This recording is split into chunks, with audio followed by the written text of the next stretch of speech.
Drew the short straw, so that's my job. and, but I really, I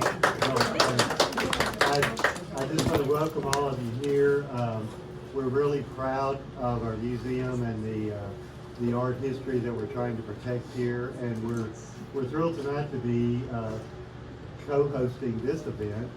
And it's just fun to work with both the Writers Colony, and it's always nice to work with the Clear Springs School and the Clear Springs School kids. I was on the board for quite a few years, and I did my time, I think. But anyway, and tonight, and Susan may have to correct me, it's ekphrastic poetry. And it's poetry that's inspired by looking at a piece of art. It's just an inspirational piece of poetry, I guess it applies to. But what the kids have done is gone through the museum, picked out some pieces, and I won't go into a great deal of detail about that because I'm sure everybody wants to have something to say too. But we have, with me representing the museum, we have Jude Galot, excuse me, Jude, that's up today, representing the Writers Colony, and we have Jenny representing the Clear Springs School tonight. And then Susan Powers is our poet laureate, and she is really the inspiration for this whole concept. So I think Susan came here last summer, and I gave her a ride to Bruce, and I don't know, from that somehow this happened. So it's Eureka, what can I say? Okay, well let me, without further ado, let me just turn over the speaker platform to Jude. Is Jude here?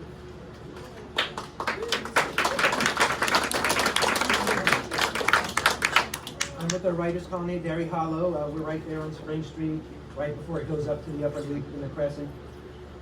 And we're a getaway for writers, where writers can come stay for a week or two and work on their writing with no distractions. There's no TVs in the rooms, that sort of thing. And it's just like Eureka Springs. It's a magical, inspirational place, and people come here from all over the country to stay at the Writers Colony. And one of them is Susan, coming from the East Coast, and she is staying at the colony while she was doing this project with Clear Spring. And we're thrilled to host her and thrilled to see the result. So enjoy.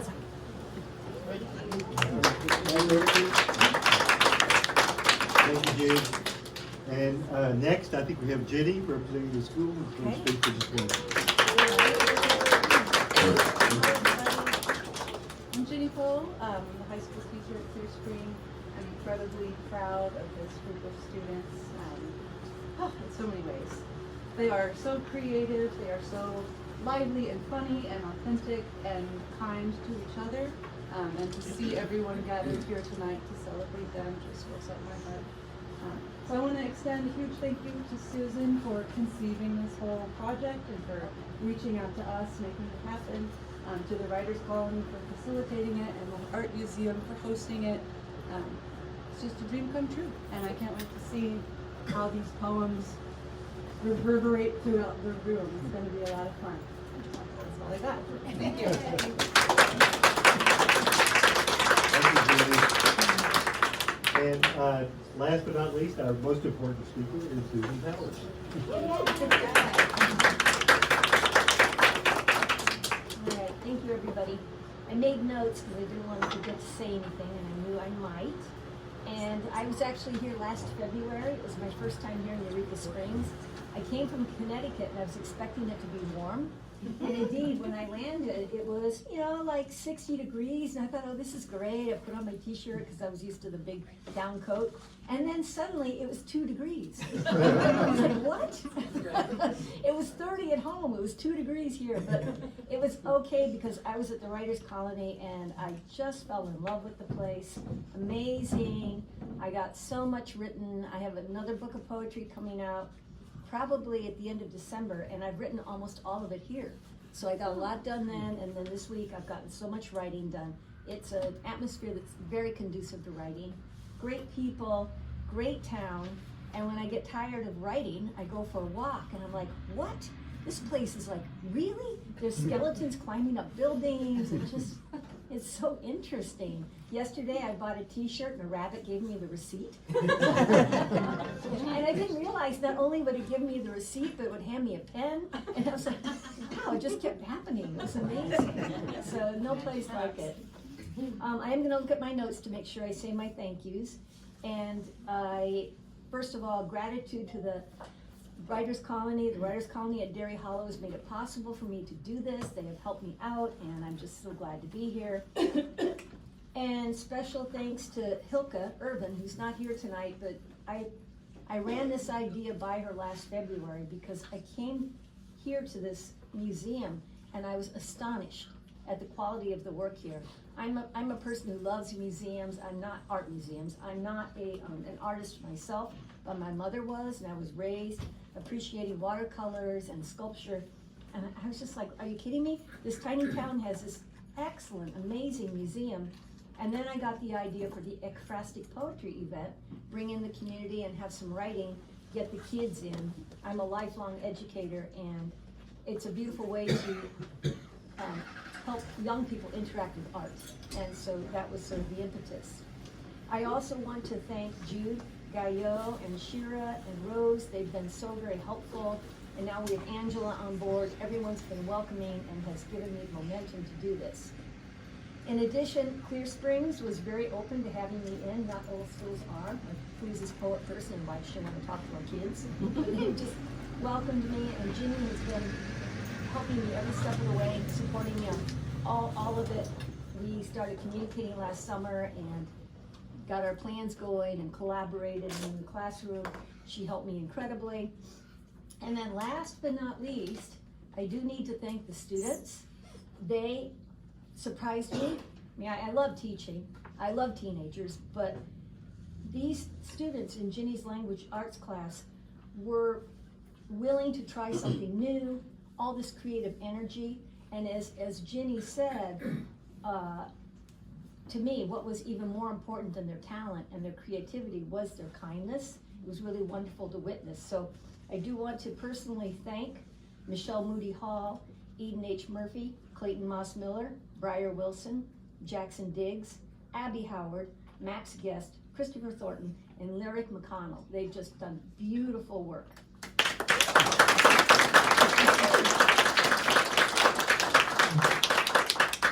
Now it's time for the students to share their work. I have told them that in the world of poetry, with poetry slams and poetry readings, please feel free to clap for the students, for the poets I should say, but also it's a thing to snap your fingers and stomp your feet when you like what's going on. So you can stomp, you can snap, you can clap for them. And our first reader tonight is, let's see, it is going to be Michelle Moody Hall. So come on up.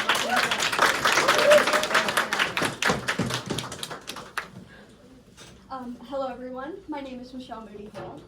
My poem is called Forever, and it was based off of Dave Hussey, excuse me, I'm bad with spelling, Hussey, Painted Stone Cat. I was inspired by this piece due to my love of cats, animals in general, and just the way the piece encapsulates the essence of a living cat while being made of stone. Anyway, here's my poem. Forever. Forever awake, yet always asleep. Forever asleep, yet always awake. Laying on a field of fabric flowers. Forever young, yet older than life. Immortalized in stone, yet soft as cotton. Your dark tabby fur keeping you warm. Yet at your core, your touch is still cold. Your short 9 lives stretch to reach forever. Living a life that isn't there. The sound of your own owner calling your name, yet your name does not exist. The sound of your shiny food bowl being filled with kibble. Kibble you can't consume, yet you don't need it. You are always full, yet always longing. Forever you will rest on your fluffy pillow. Through all the uncertainty, you will know, for you are set in stone. Thank you.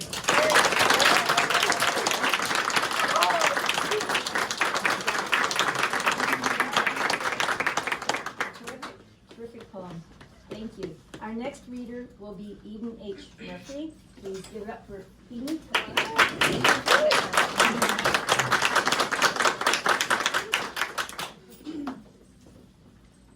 Hello, my name is Eden H. Murphy, and my poem is called Super Divorce.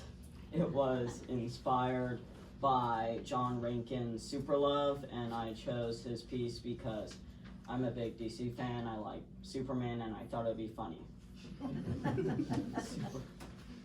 Super Divorce. Lois, please take me back. No, you cheated on me with Christopher.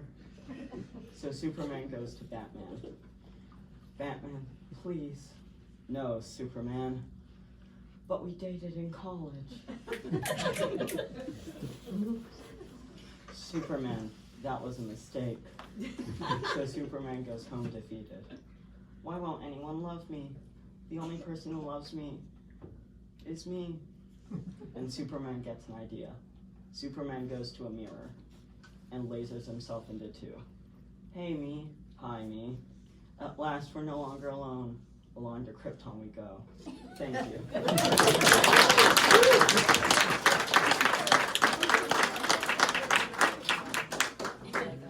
All right.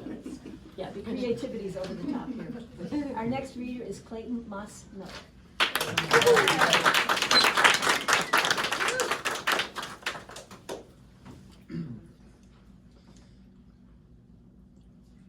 My poem is the Old 2 Train 26. I am Clayton Moss Miller, as you've heard her say. This painting was inspired by Paul O'Neill. The reason why I chose this painting was because, if you don't really know, the train station down there, I really like the trains there. I really just enjoy basically all the stuff down there. And the fact that it really saddens me to see all these trains in the condition of being rusty and old and forgotten, pretty much. So I made this as, well, a remembrance. Sort of a remembrance, but also a remembrance of something in my past. The old train 226. Hunk of metal, stained with rust, covered in age. For a different time, it lost us.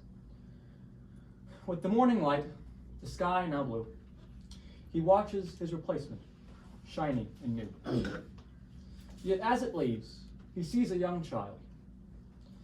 Not on the new train, yet here with a smile.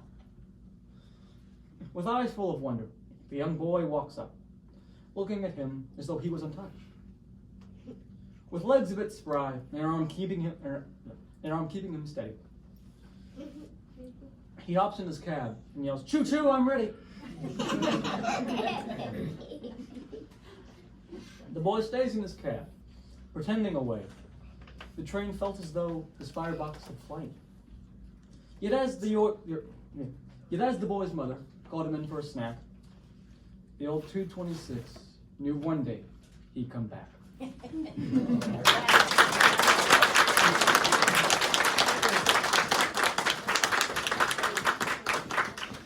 Okay, thank you, Max.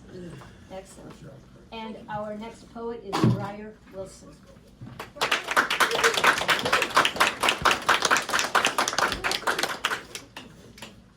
Hi, my name is Briar Wilson. This painting by Jeremy Robeson named We Were Seeds inspired me to write this poem because I felt a strong connection between me and this painting.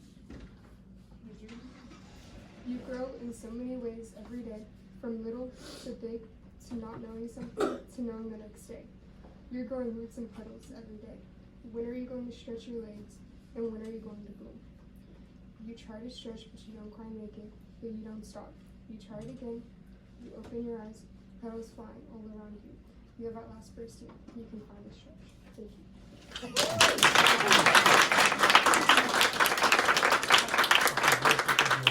Okay, thank you, Briar. And I love that this is about stretching your legs. When are you going to burst out and stretch your legs? Yes. It's beautiful, beautiful sentiment. Okay, next person would be Jackson Diggs.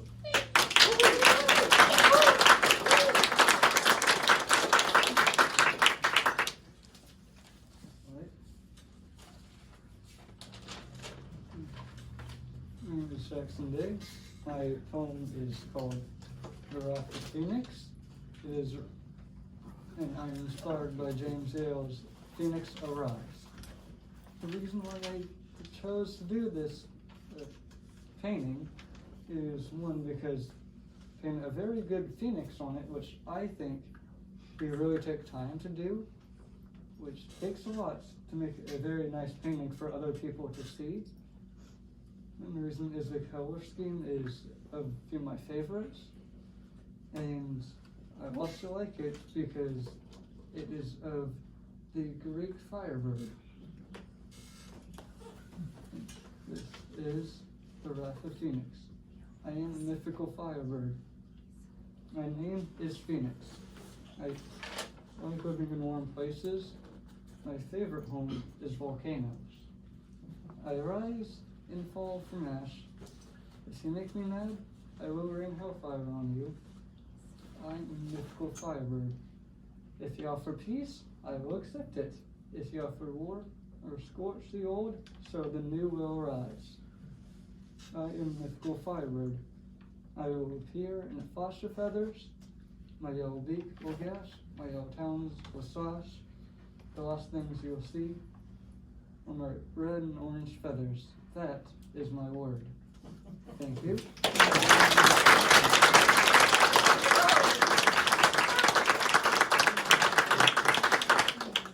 Beware of that firebird. Okay, Abby Howard is our next poet.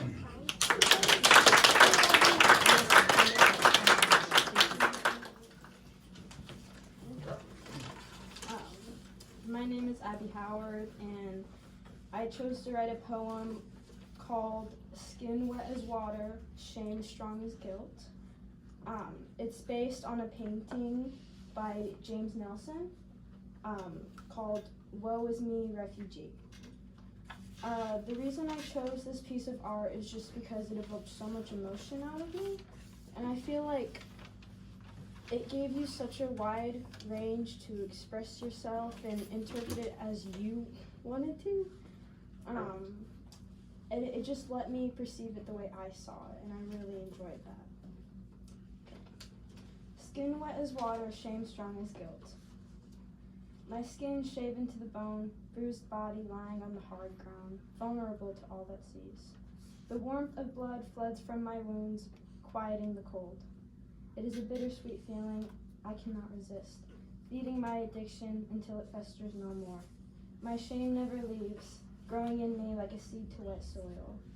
The hunger I feel to sin is far too strong, as it is a place made to never be left. It makes my sense of control grow weaker the longer I stay.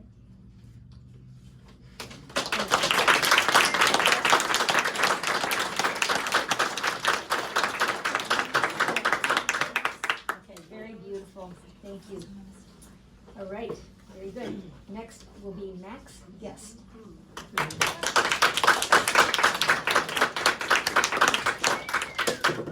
Hi, my name is Max Guest, and my poem is called Latency of a Summer Storm, inspired by Glenn Swedlin's Storm A-Comin', which I chose because it just caught my eye with how well it encapsulated the feeling of a coming storm.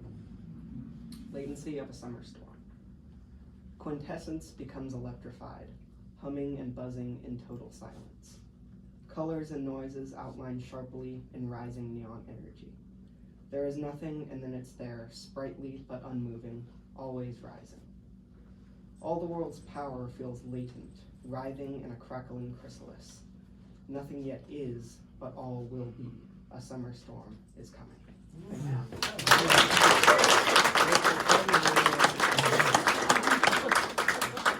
Okay. They're amazing, aren't they? Yeah, it's wonderful. All right, our next poet is Christopher Thornton.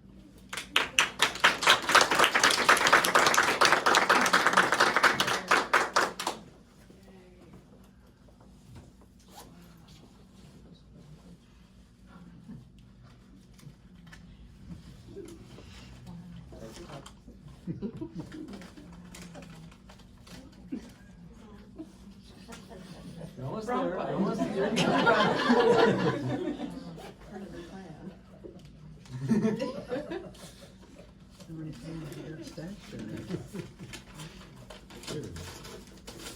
Okay.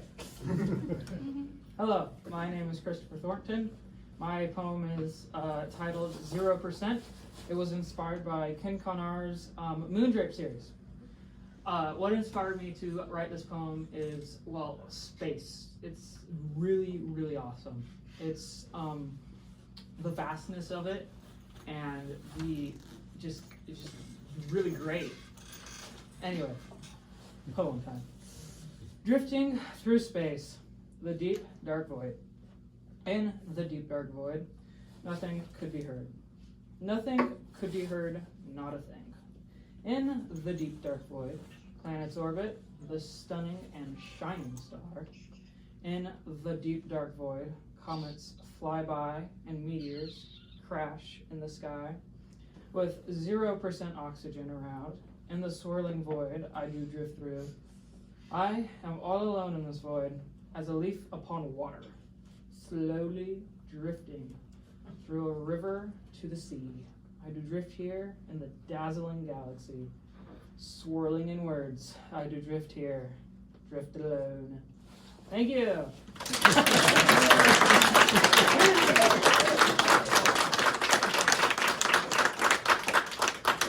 Okay. And our last student poet is Eureka McConnell.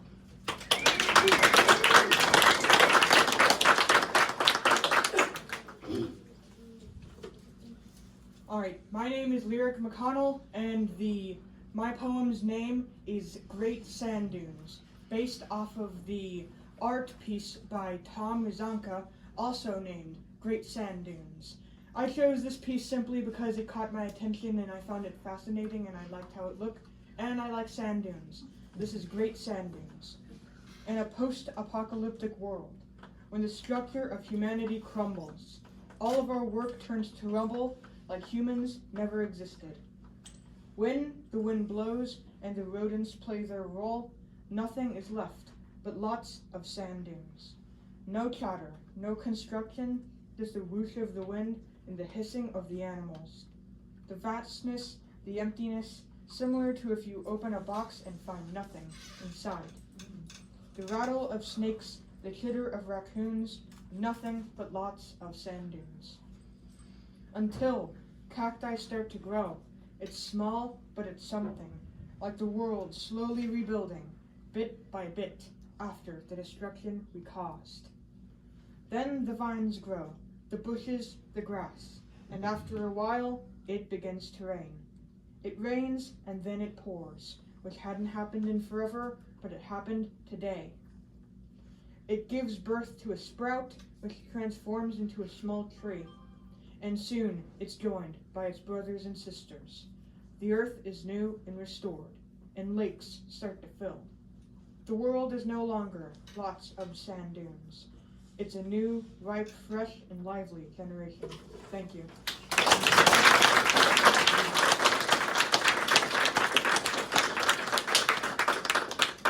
All right, so, they're just terrific poems, and I think that we really have to credit the school and Ginny for all the work that has gone into making these students so confident and able to wield language as they do. Yeah, it's just terrific. So our next reader will be Ginny Pope.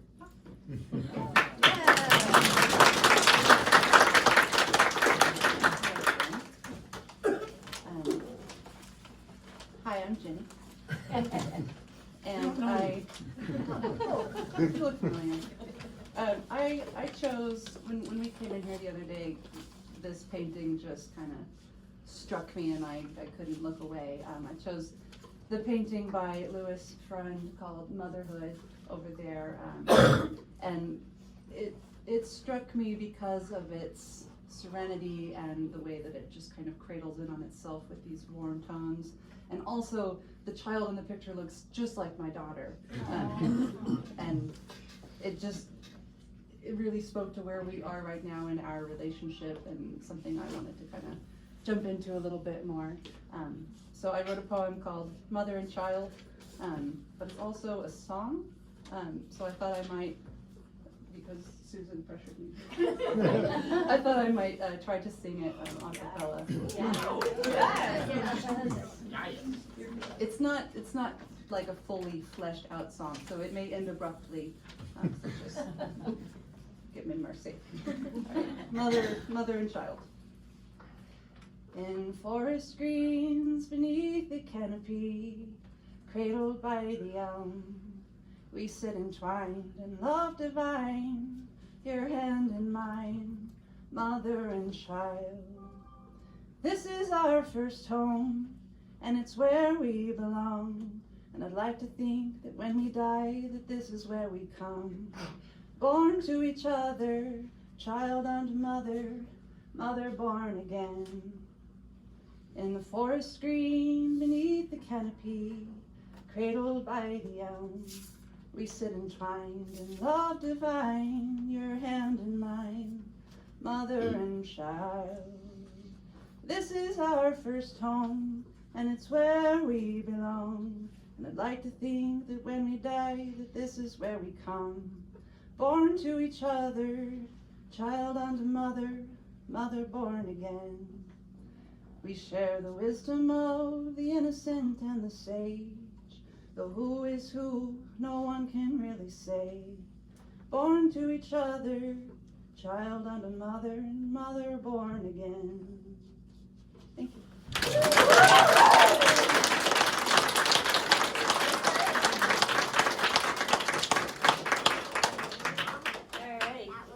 Well, I have a poem to read, but I wish I'd read first and had Ginny go last. Ginny, that was beautiful. Thank you. Yeah, and I got to hear her sing, which I really wanted, so it's kind of fun. Thanks for pressuring her. Yeah, exactly. Yeah, pressure's good sometimes. So the work of art that I chose is a photograph of Susan Morrison, who I suspect some people here knew. And by reading the information, I see that she did pass on, but this woman just looks so interesting and incredible to me. And in this photograph of Susan Morrison, she's at her home with her dogs around her and a cat in the background, and it's just like, oh wow, the love in that photograph. I titled it My World. The steady presence of my sweet dogs, eyes cocoa brown, glowing with love, the purring thrum of cats toasting in the sun. Clouds move between me and heavenly light. I know this place is blessed. My potted plants lean into dawn. Hawks ride thermals high in the sky. This home a haven, a hideaway. Here, love cups me in her hands. Thank you.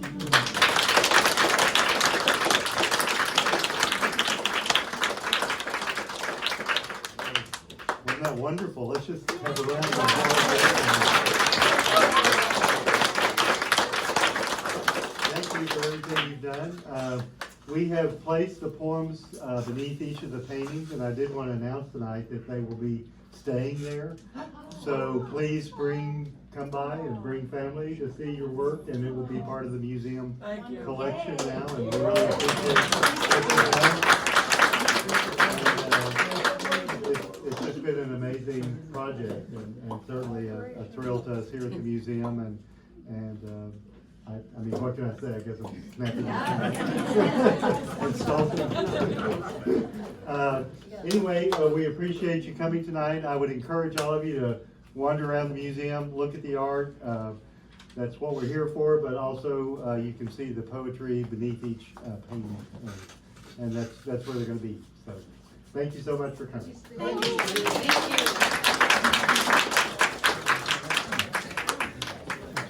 I did introduce you. You're going to be